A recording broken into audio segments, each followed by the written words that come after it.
Muy buenas noches, queridos hermanos. ¿Me escuchan? ¿Se escucha bien? Bien. Mientras Daniel hablaba al principio, ¿no? Se me vino a la mente, no tiene que ver con el mensaje, simplemente pensaba, ¿no?, que, como dijo al final, Jesucristo está al lado nuestro. Jesucristo mira a la iglesia. ¿Qué piensan ustedes, no? Que seremos como la iglesia de Apocalipsis 2, que la exhortación dice, pero tengo contra ti que has dejado tu primer amor. Por eso dejamos de orar, por eso dejamos de hacer muchas cosas que eran lícitas y buenas, mandato de Dios. Pero también en el capítulo 3 le dice a la iglesia de Filadelfia, he aquí, vengo pronto. Retén lo que has aprendido, aférrate a lo que has aprendido. Ojalá que podamos ser, querida iglesia, una iglesia pujante, que se aferra a las promesas de Dios y que nunca se olvida de lo que Dios ha hecho en la vida de cada uno de nosotros. Bueno, vamos con el mensaje. Simplemente era un pensamiento mientras escuchaba la apertura. Como saben, estamos estudiando el libro de Romanos. Si yo les pidiera que nos acordáramos los últimos 3 mensajes, ¿se los acordarían?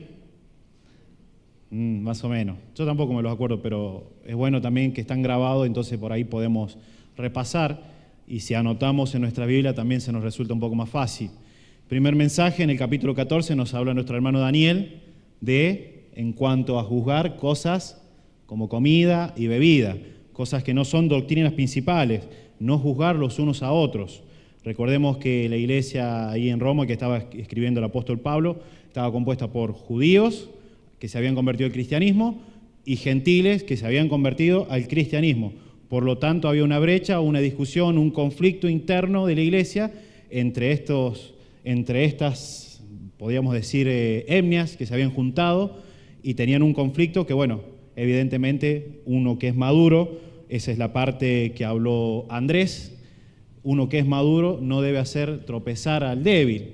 Y lo último que compartió Emanuel en el capítulo 15 es de la actitud de aquellos que son fuertes. Una actitud semejante a la de ¿quién? A la de Cristo. Hoy me toca compartir desde el capítulo 15 del libro de Romanos, del versículo 7 hasta el 13, son pocos versículos, la verdad muy profundos también, uno cuando lo lee rápidamente dice, bueno, no puedo encontrar muchas enseñanzas prácticas, pero el Espíritu Santo hace su obra y si ha dejado estos versículos plasmados es porque tiene algo importante que decirle a la iglesia. Pero para que podamos entender un poco más el contexto, vamos a leer desde el versículo 5, vamos a solamente mencionar unas cositas para que ya podamos tener el panorama más claro para el mensaje de esta noche. Bien, capítulo 15, versículo 5. Pero el Dios de la paciencia y de la consolación os dé entre vosotros un mismo sentir, ¿según quién? Cristo Jesús. Versículo 6. Para que unánimes, recuerden esa palabra, a una voz glorifiquéis al Dios Padre de nuestro Señor Jesucristo. ¿Cuál es el propósito de la iglesia? Unánimemente, a una voz debemos glorificar, ¿quién? El nombre de nuestro Dios Padre. Unánimemente, a una voz debemos clamar, unánimemente a una voz debemos estudiar la Biblia juntos, unánimemente a una voz nos debemos comprometer con la obra de Cristo dentro de la iglesia, fuera de la iglesia, unánimemente. Qué difícil, ¿no? Hablar de unidad cuando tenemos distintos temperamentos, distintos caracteres, distintas formas de pensar. Pero el Señor es poderoso para hacer una obra trascendental en la vida de los creyentes. Bueno, vamos a comenzar con la lectura. Versículo 7. Recordemos los últimos 2 versículos y ahí Pablo arranca diciendo, por tanto, recibíos los unos a los otros como también Cristo nos recibió, para gloria de Dios. Versículo 8. Pues os digo que Cristo Jesús vino a ser siervo de la circuncisión para mostrar la verdad de Dios, para confirmar las promesas hechas a los padres. Versículo 9. Y para que los gentiles glorifiquen a Dios por su misericordia, como está escrito. Por tanto, yo te confesaré entre los gentiles y cantaré a tu nombre. Verso 10. Y otra vez dice, alegraos gentiles con su pueblo. Versículo 11. Y otra vez, alabad al Señor todos los gentiles y magnificadle todos los pueblos. Verso 12, y otra vez dice Isaías, estará la raíz de Isaí y el que se levantará a regir los gentiles esperarán en él. Versículo 13, una hermosa promesa, una consolación preciosa para los creyentes. Y el Dios de esperanza os llene de todo gozo y paz, en creer para que abundéis en esperanza por el poder del Espíritu Santo. Qué hermosos versículos para reflexionar. Comenzamos con la exposición de la palabra. Vamos a ir versículo por versículo de manera expositiva y vamos a ir encontrando partes prácticas y las referencias que Pablo está utilizando. Hace referencia a por lo menos 4 versículos más que se encuentran en el Antiguo Testamento. Versículo 7 dice Pablo, por tanto recibís los unos a los otros también como Cristo nos recibió, para gloria de Dios. Bien, Pablo incita o alienta a los creyentes a que cada uno de nosotros nos recibamos ¿de qué manera? De la manera en que Cristo nos recibió. Y yo quisiera hacerte una pregunta. ¿Vos te acordás el día que llegaste hasta los pies de Cristo? ¿Quién se acuerda? Bien. ¿Cómo venías? Cargado, frustración, dolor, pecado, angustia, tristeza, suciedad, inmundicia. Una mochila muy pesada que no podías llevar y reconociste que lo único que podía cargar esa carga, ¿quién era? El Señor. ¿Te has puesto a pensar en la condición que entra una persona cuando cruza por esa puerta y no es del Señor? Es la misma condición que vos tenías, hermano. Es la misma condición que vos tenías. ¿Qué quiero decir con esto? Pablo nos está alentando a que nos miremos los unos a los otros cómo es que llegamos a Cristo. Porque hoy es fácil decir, bueno, ya soy del Señor, tengo una vida encaminada gracias a Él, ya tengo mi familia constituida y tengo un montón de cosas. Pero debemos pensar en la cultura de esta iglesia, ¿no? Había judíos y gentiles. Debían llevarse bien. Y si hay algo que ambos tenían en común, tanto judíos como gentiles, que ambos eran pecadores. Pero cuando llegan a los pies de Cristo pueden dejar esas cargas para recibir y abrazar el Evangelio. Querido hermano, el Señor te conoce, nos conocía, nos conoce. Cuando entramos por esa puerta, a manera de ilustración, cuando llegamos a los pies de Cristo, Él conocía nuestra vergüenza, Él conocía nuestra inmundicia, Él conocía nuestro pecado, Él nos veía al desnudo, tal cual como éramos. Y aún así Él nos recibió. Y muchas veces vemos a lo mejor personas que han dejado de venir, a lo mejor en su momento se han sentido incómodos porque dice, es que no puedo presentarme así con esta inmundicia, con este pecado, no puedo ir a este lugar, no puedo ir a la iglesia. El Señor ya te conoce. Pero qué bueno y qué práctico es que nosotros también sepamos entender que en esa condición llegamos a los pies de Cristo. En menor o a mayor escala, todos hemos llegado a Cristo en esa condición. Y aún así Cristo está parado con los brazos abiertos esperando a recibirte con un abrazo. Qué profundo, qué profundo. Y si Cristo es el ejemplo, que en los versículos anteriores, Pablo alienta a la iglesia a que seamos imitadores de Cristo, a que imitemos su conducta, a que si somos fuertes en la fe, tengamos que ser como Cristo, nosotros debemos recibirlo de igual manera. Qué profundo. Aún sea del barrio que sea, del pensamiento que tenga, de las ideas que tenga, a lo mejor del trasfondo de su familia, del barrio que sea, debemos recibirlo como Cristo nos recibió a cada uno de nosotros. ¿Qué mirada que tiene el Señor? Una mirada que trasciende nuestros pensamientos, una mirada que ve más allá de lo que nosotros podemos ver. El problema es que a veces nosotros somos como decía Lutero, homus incurvatus inse, el hombre que se mira a sí mismo, hombre encorvado en sí. Nuestra mirada llega hasta la planta de nuestros pies. La mirada de Cristo trasciende, es una mirada llana hacia todas las cosas. Debemos ser imitadores de eso también. Cada vez que una persona nueva entre por esta puerta, debe sentirse que puede también, si se arrepiente de sus pecados y recibe al Señor, su vida puede ser restaurada. Pero es nuestro trabajo el alentar, el fomentar, el incluir, el aceptar, el abrazar. ¿Qué tarea, hermano? Y la verdad que yo me ponía a pensar, ¿no? Muchas veces fallamos en eso.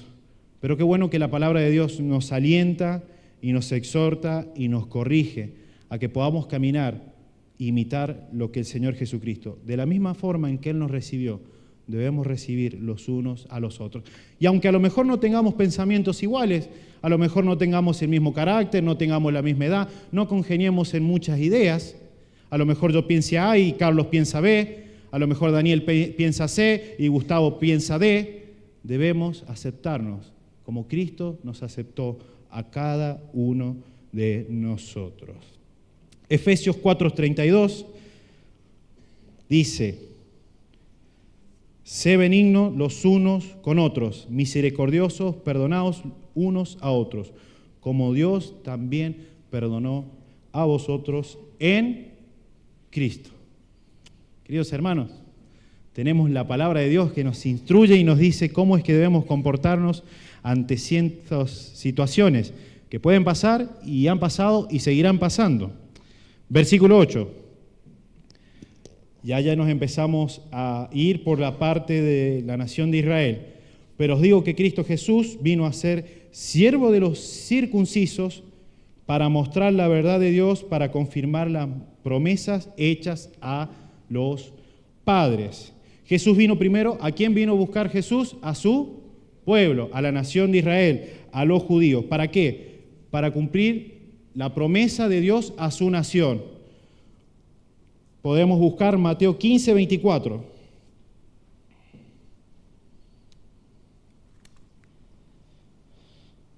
Dice, Él le respondió y dijo, no soy enviado sino a las ovejas perdidas de la casa de Israel. Cuando Jesús comienza su ministerio, Él tenía bien claro a qué venía a buscar, las ovejas que se habían perdido de la nación de Israel.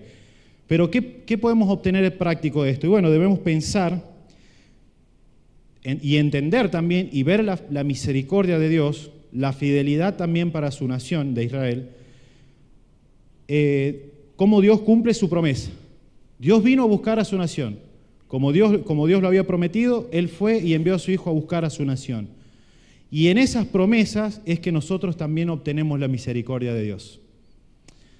En cierta forma, Cristo vino a buscar lo que era de su Padre, lo que le pertenecía, y como las ovejas de su Padre no lo reconocieron, nosotros, como vimos unos capítulos más anterior, fuimos llamados a ser parte del pueblo de Dios, hijos de Dios. ¿Para qué? Para así moverse, si no me equivoco. Podemos ver también cómo Dios cumple sus promesas. Podemos ver también cómo es un Dios misericordioso, porque nosotros no teníamos nada que ver con Dios. Éramos ajenos a su nación y sin embargo Él aún así tuvo misericordia con cada uno de nosotros. Debemos tener una mirada misericordiosa, como dije al principio, cuando alguien nuevo cruce por esa puerta, debemos tener una mirada misericordiosa del mismo modo que Dios tuvo una mirada de misericordia hacia la vida de cada uno de nosotros. Bien, versículo 9, y ahí empieza a citar versículos del Antiguo Testamento. Dice, vamos a leer todos juntos, pues os digo, del 8 y el 9, pues digo que Cristo Jesús vino a ser siervo de la circuncisión para mostrar la verdad de Dios, para confirmar las promesas hechas a los padres y para que los gentiles glorifiquen a Dios por su misericordia, como está escrito. Y ahí cita el Salmo 18:49.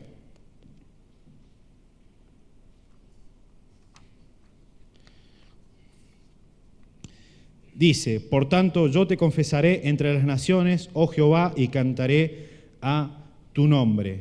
Y algo muy curioso que cuando estaba leyendo y estudiando, me llamó la atención la palabra confiesen. La busqué a ver qué connotación tenía al menos en este pasaje.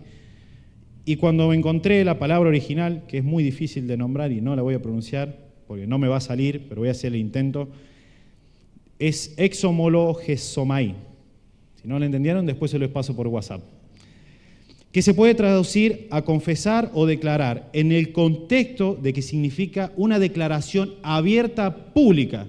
Cuando uno dice, bueno, tengo que confesar algo, por lo general es algo íntimo. Che, Daniel, te tengo que confesar algo íntimo. El contexto de la palabra confesar en en el capítulo 15 habla de un contexto de confesar abiertamente, citando el Salmo 18, con una confesión a viva voz, a todo pulmón. ¿Qué cosa? ¿Qué confesamos? Que Jehová es nuestro Dios.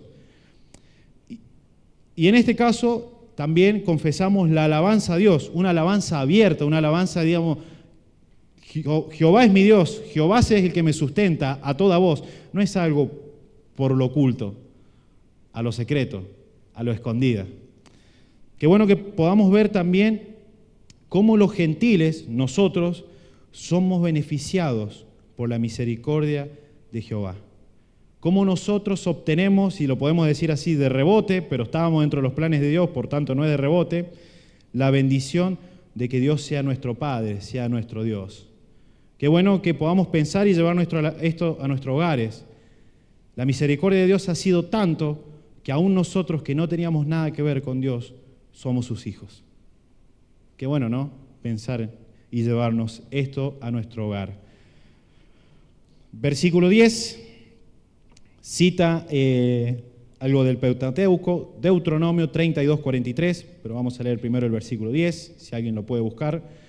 Y otra vez dice, alegraos gentiles con su pueblo. Y Deuteronomio 32:43 dice, para mostrar, ¿dónde está? 32:40, alabad naciones a su pueblo, porque él vengará la sangre de su siervo y tomará venganza de sus enemigos, y hará expiación por la tierra de su pueblo.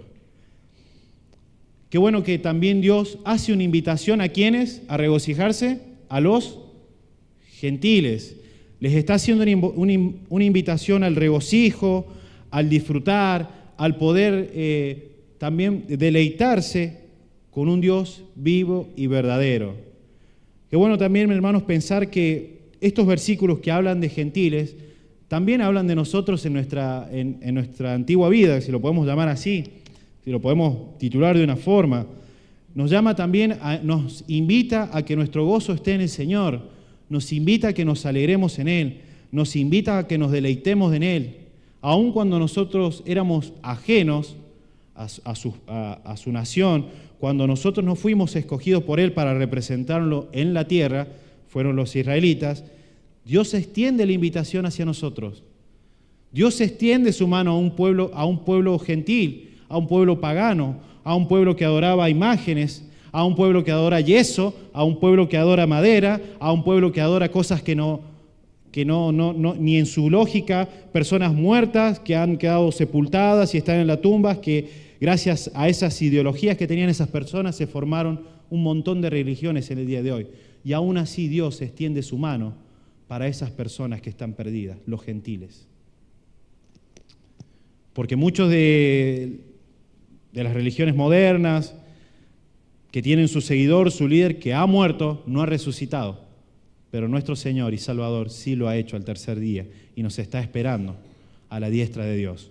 Qué bueno saber que esa invitación que era para la nación de Israel hoy está abierta para cada uno de los otros.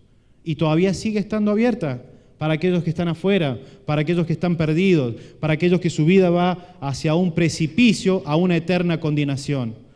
La invitación todavía está abierta, queridos hermanos. Pero falta algo, falta el mensajero. Y ahí es el rol importante que cada uno como iglesia y como individuo debemos llevar ese mensaje de salvación para aquellos que aún están perdidos. Una aplicación práctica en que debemos alegrarnos con la misericordia de Dios. Debemos alegrarnos. A veces nosotros cantamos la alegría está en el corazón, pero se ve que en nuestros rostros no. Pero si dimensionáramos lo que Dios ha hecho en nuestras vidas, deberían brotar cánticos, agradecimientos, cada momento de tu vida, porque el Señor te ha librado de la muerte y de la muerte eterna. Versículo 11 dice, otra vez, alabad al Señor todos los gentiles e magnificadle todos los pueblos. Y esto puede ser, y acá hay muchos pensamientos en cuanto a este versículo que está citando un salmo. ¿Alguien se lo sabe, este salmo? 117, versículo 1. Muy bien, Daniel. Está citando el Salmo 117, versículo 1, y que si uno se pone a estudiar este pasaje, puedes obtener 4 interpretaciones distintas. Creo, en lo que estudié y en base al mensaje que estoy dando, que esta invitación puede ser como una anticipación del Evangelio, como un anticipo del Evangelio. ¿Por qué? Porque el Salmo está invitando y llamando a naciones ajenas a la nación de Israel, que serían por todas las personas, no solo por los judíos. A ver, vamos a leer el Salmo 117, acá lo tengo. Alabad a Jehová, naciones, todas, pueblos, todos, alábenle. Está haciendo una invitación general, ¿no? Todas las naciones, no a la nación de Israel. Alabad a Dios, alaben a Jehová, naciones, todas, pueblos, todos, alabadle. Y cuando uno estudia y lo puede ver y empieza, y también la obra del Espíritu Santo, ¿no? Puede entender que esto es como un anticipo al Evangelio, a algo mucho mejor que vendría mucho después, el cual nosotros conocemos y disfrutamos. Hoy la iglesia cristiana, la iglesia evangélica, está compuesta por católicos, judíos, gentiles, paganos, musulmanes, diferentes tipos de etnias de religiones. Y aún así, algo que nosotros tenemos en común es que todos alabamos ¿a quién? A un solo Dios, al mismo Dios. Si creemos en Jesucristo, creemos en el que lo envió. Por lo tanto, cuando alabamos a Dios, ya sea que haya sido católico, que haya sido de otra religión, estás alabando a un mismo Dios. Y ahí es cuando este salmo cobra un mayor sentido, cuando la invitación de alabar a Dios cobra aún un mayor sentido. Y algo práctico, porque estoy tratando de obtener de cada versículo cosas prácticas, es que debemos fomentar la cultura entre nosotros de la alabanza. No estoy diciendo de venir y que todos toquen un instrumento y que aprendan a cantar, no. Fomentar la cultura de que ya sea que viniste de una iglesia católica, de otra religión, de los testigos de Jehová, de la religión que sea, ¿no? De la iglesia universal. Una vez que has recibido a Cristo, tu Dios es mi Dios es tu Dios, y es el único. Y la invitación que Pablo el Salmo 117 nos está dando, es que alabemos. ¿Qué alabemos? ¿Qué debemos alabar? Las grandezas de Dios, las bondades de Dios, las misericordias de Dios. ¿Por qué? Porque nosotros éramos ajenos a esas promesas y sin embargo Él envió a Cristo a morir por nosotros. ¿Cuánto deberíamos en esta noche alabar a Dios por lo que Él ha hecho? Y sí, decir, bueno, Diego, pero ya cantamos, ya alabamos. No, y la alabanza creo que trasciende por algo más que simplemente estar 40, media hora cantando de pie o sentado. La alabanza debe ser un estilo de vida, alabar a Dios con nuestra conducta, con nuestra mente, con nuestros pensamientos, con nuestros consejos, con nuestras enseñanzas, con la forma de caminar. Debemos alabar a Dios con todo lo que tengamos. Alabar a Dios por lo que ha hecho y por lo que seguirá haciendo en nuestras vidas. No debemos limitar la alabanza a algo que solamente sucede acá. En tu casa debes alabar a Dios, en tu trabajo debes alabar a Dios, en la escuela debes alabar a Dios, en tu ministerio debes alabar a Dios. Siempre debemos buscar la alabanza a Dios por sobre todas las cosas, el agradar a Dios, el obedecerle. Qué bueno también, queridos hermanos, que podamos fomentar a que las personas a que vengan a este lugar puedan alabar a Dios abiertamente. Porque ese es el deseo de Dios con su pueblo, que lo glorifiquemos y que lo alabemos. Y a veces he escuchado, esto es un paréntesis, he escuchado personas, ¿no? Que dice, cuando uno dice que viene a alabar a Dios, vos tenés un Dios narcisista. Sí, vos necesitas un Dios para alabar. No. Dios tiene sus ángeles que lo alaben. No es Dios el que necesita nuestra alabanza. Nosotros somos los que necesitamos alabar a Dios para recordar lo que ha Él hecho, para recordar las grandezas que ha hecho en cada una de nuestras vidas. No es Dios el que necesita la alabanza, somos nosotros los que debemos alabar a Dios. Y claro, Él se lo merece, se merece nuestra alabanza, se merece nuestra adoración, se merece eso, se merece la entrega de nuestra vida al servicio. Versículo 12, y acá cita Isaías, dice el versículo 12, y otra vez dice, estará la raíz de Isaí, y el que se levantará a regir a los gentiles esperarán en él. Cita Isaías 11.1 y también podríamos decir Isaías 11.10. Dice, la promesa del Mesías, saldrá una vara del tronco de Isaí y un vástago retoñará de sus raíces. Disculpa, ¿tendrás la NTV?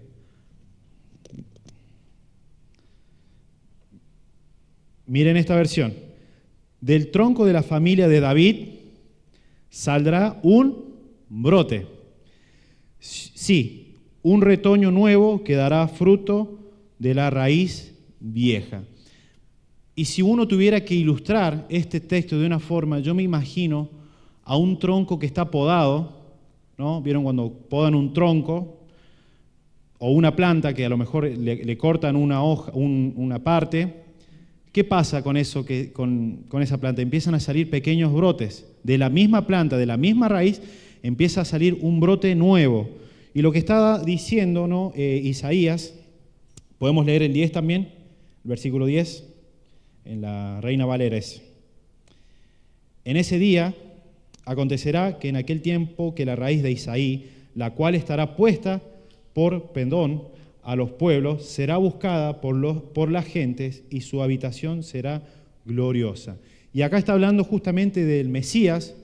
Como nosotros sabemos, Jesucristo desciende ¿de quién? De la familia de David, cronológicamente es descendiente de David. Y justamente lo que nos está queriendo decir Isaías es que el Mesías viene de la raíz de David, viene a ser un judío en su totalidad, 100% hebreo, 100% judío, 100% de la nación de Israel, pero aún así esa raíz beneficiará a ¿quiénes? A los gentiles.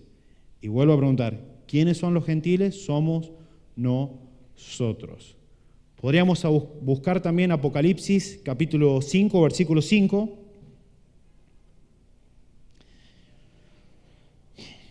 Ahí vemos la visión de Juan, cuando no pueden abrir el rollo, y dice, y uno de los ancianos me dijo, no llores, he aquí que el león de la tribu de Judá, la raíz de David, vuelve a utilizar el término ha vencido para abrir el libro y desatar sus 7 sellos. Y acá podemos ver de vuelta la referencia que hace a Jesús como la raíz de David. Podemos también ver como la simiente de David. Podemos ver cómo Pablo está mostrando a los judíos con versículos del Antiguo Testamento, Isaías 11, el Salmo 117, pasajes que un judío los conocía de memoria porque los estudiaba desde pequeño. Pablo está utilizando esos versículos para mostrar a la iglesia de Roma que también los gentiles eran parte de la familia de Dios. Tanto gentiles como judíos, si recibían a Cristo, podían ser de la familia de Dios. Pablo lo que les está diciendo, tantas cosas que tienen diferente, que los judíos rechazan actitudes de los gentiles, que los gentiles no adoptan actitudes de los judíos, Pablo les quiere dejar bien en claro. Ambos han sido perdonados, ambos son pecadores, ambos fueron perdonados por Cristo, Cristo los recibió a ambos.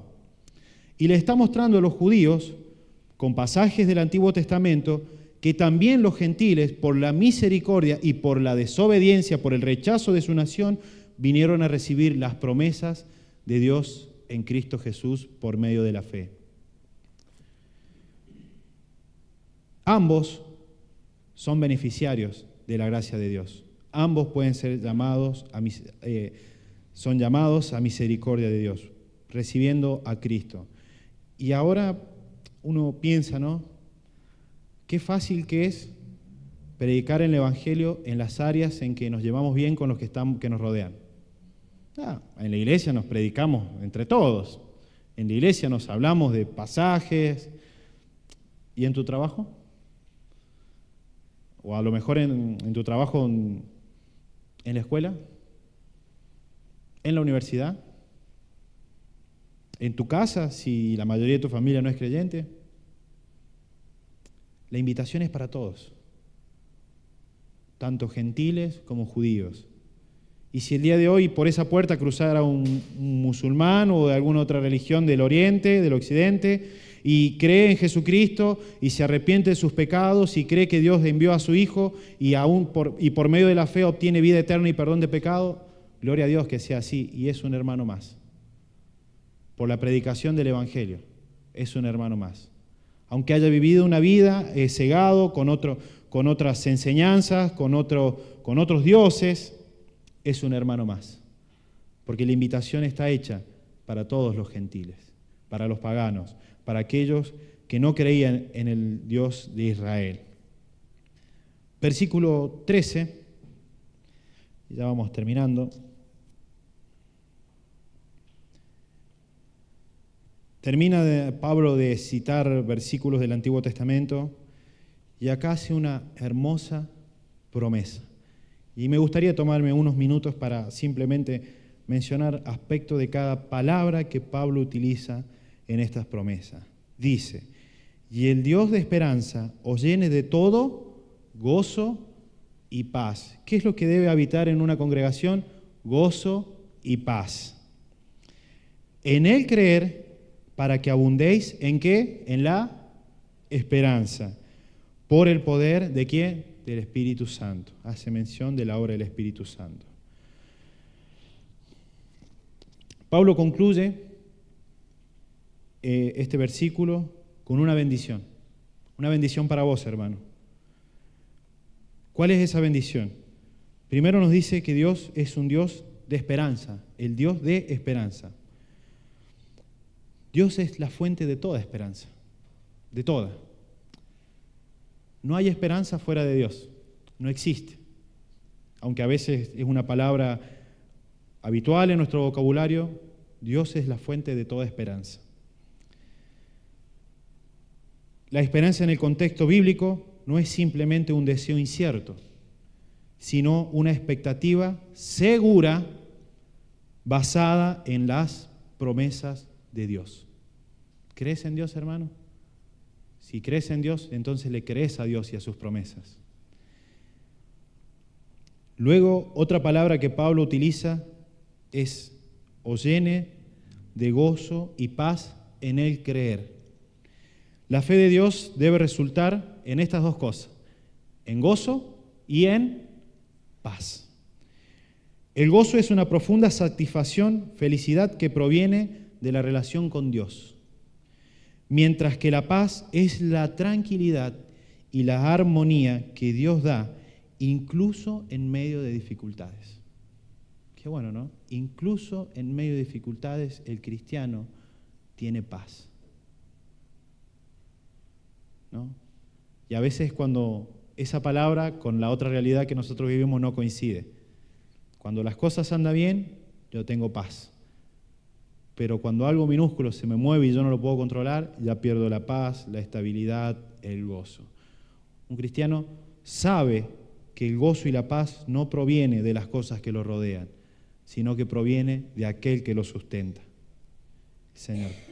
Podemos ver Gálatas 5:22, y estos son frutos, el gozo y la paz son frutos ¿de qué? Del Espíritu Santo. Más el fruto del Espíritu es amor, gozo, paz, paciencia, benignidad, bondad, fe. ¿Tenés paz? ¿Tenés gozo? Es fruto del Espíritu Santo. Aferrate a eso. Bien, sigue. Para que abundéis en la esperanza. El deseo de Pablo es que los creyentes no solamente tengan un poquito que se aferren a la esperanza, no, que abunden en la esperanza. una esperanza desbordante, una esperanza que todo lo supera, una esperanza que todo lo puede, una esperanza que trasciende las situaciones. Es una esperanza que no se agota, sino que cada día crece y crece y fortalece al creyente continuamente. La esperanza cada día debe crecer. ¿Qué esperanza? La esperanza es saber que un día Cristo va a volver, como leí al principio de Apocalipsis, saber que Él nos ha guardado un lugar, saber que somos hijos de Dios, saber que nuestros pecados han sido perdonados, saber que vamos a tener una vida eterna con el Dios Trino. Esa es la esperanza. ¿Tenés esa esperanza en tu corazón? ¿Anhelás ese momento? ¿Esa esperanza desborda todas las acciones, todos los ámbitos de tu vida? ¿O simplemente es algo temporal y fluctuante? Pablo nos exhorta a que tengamos una esperanza desbordante, abundante. Y por último, ya con esto voy terminando, dice, por el poder del Espíritu Santo. La fuente de esta esperanza abundante es el Espíritu Santo. No es algo que los creyentes puedan generar por sí mismos, sino que es el resultado del poder ¿de qué? De la transformación, el poder transformador del Espíritu Santo. El Espíritu Santo es quien fortalece y sostiene a los creyentes, capacitándolos para vivir ¿en qué? En la esperanza.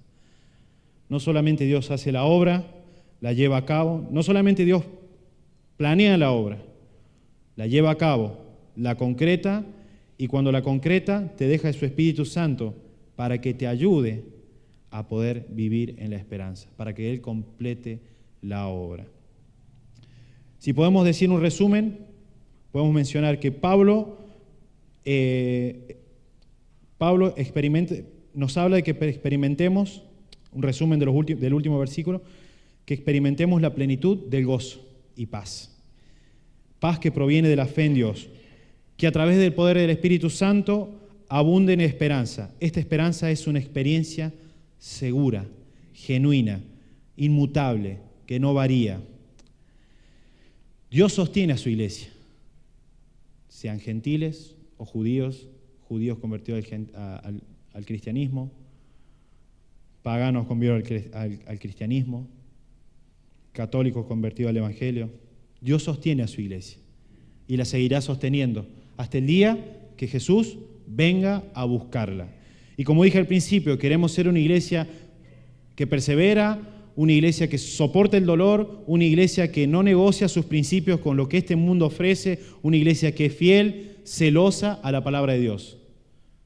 Esa es la iglesia que Cristo debe encontrar cuando venga. Queridos hermanos, tenemos la vara muy alta. Hay 7 modelos de iglesia. Siempre queremos apuntar a una, pero tenemos la vara muy alta. Pero qué bueno saber que aún así Dios es misericordioso con nosotros. Y lo ha sido y seguirá siendo. Como decía Daniel al principio, debemos orar, debemos clamar por nuestros familiares, por los que no vienen, por los que han dejado de venir, por los que han dejado de asistir. A lo mejor si alguien se ofendió porque no lo saludé o tuve una actitud indiferente, debemos orar, debemos darnos cuenta, pedirle al Espíritu Santo que nos muestre y nos lleve hacia esa persona para poder pedir perdón, para poder aceptarnos, para poder entendernos, para poder comprendernos. Porque de eso se trata. Somos distintas personas con distintos pensamientos, distintas culturas, distintas formas de pensar, distintas crianzas. Somos hasta de provincias diferentes, queridos hermanos. Y aún así, Pablo nos incita a que tengamos un mismo sentir. ¿Para qué? Para que juntos, unánime, glorifiquemos a Dios. ¿Por qué? Porque Él ha sido bueno con vos. Él ha sido bueno conmigo. Él te rescató. Aun cuando vos eras un gentil, cuando aún no querías saber nada con Él, Él te rescató. Y gloria a Dios por eso. Hoy en esta noche nos tenemos que ir con la frente en alto y decir, gracias Dios porque me has salvado, gracias Dios porque me has hecho parte de una iglesia, gracias Dios porque entregaste a tu Hijo Cristo a morir por mis pecados, aun cuando yo era un gentil, cuando yo era un pecador, cuando yo era inmundo, cuando llegué estaba en vergüenza, en desnudez, en pobreza espiritual, y aún así el Señor te abrazó. Queridos hermanos, debemos animarnos a que de la misma forma en que Cristo nos recibió y Cristo nos trató, a cada uno de nosotros debemos tratar igual al prójimo, al que entre por esa puerta. Aunque no pensemos igual como vimos en el capítulo 14, aunque a lo mejor discrepemos en algunas cosas que no son importantes, debemos aceptarnos y entendernos. Qué difícil. Pero ¿saben qué es lo lindo de todo esto? Y con esto termino. Que cuando las personas que están afuera ven cómo una iglesia funciona, y lo primero que hacen es preguntarse a sí mismos, ¿sí, cómo hacen para llevarse bien todos ustedes? Y yo lo he escuchado. ¿Cómo hacen para llevarse bien ahí adentro, charlar, poder tener una conversación, entenderse? ¿Cómo hacen? Y eso mismo sirve para que Dios se lleve la gloria. Yo estoy seguro, creo que hay un programa donde meten personas en una casa y se pelean, se llama, ¿no? Si no me equivoco, hay un programa. Si nosotros no fuéramos del Señor y estuviéramos en estas cuatro paredes encerrados, nos llevaríamos mal. Pero es el poder de Dios y la obra del Espíritu Santo que hace que esto funcione. Es el poder de Dios y la obra del Espíritu Santo que glorifica al Padre. ¿Por qué? Porque un montón de personas pecaminosas con temperamentos diferentes, pensamientos diferentes, carácter diferente, se llevan bien, experimentan la paz y el gozo dentro de la iglesia. Y eso predica a los que están afuera. Y cuando ellos pasan y ven, che, se llevan bien, ¿por qué será? Es el Espíritu de Dios el que hace la obra, para la gloria de Dios. Ojalá que nos podamos llevar esto a nuestra casa, a nuestro hogar, a nuestro trabajo, a nuestro entorno. Debemos ser como Cristo, queridos hermanos. Porque cuando Él venga, debemos estar aferrados a lo que tenemos. Y eso engloba un montón de cosas. Hoy en esta noche, Pablo nos alentó. Hagamos nuestras estas palabras, como que Pablo te las está diciendo al oído. Sé fuerte, aferrate, glorifica a Dios. Recordá la misericordia de Dios, recordá lo que Dios ha hecho en tu vida. Y de la misma forma en que Dios obró en tu vida, lo puede hacer en la vida de tus familiares o en la vida de aquellos que nos visitan. Que Dios bendiga su palabra.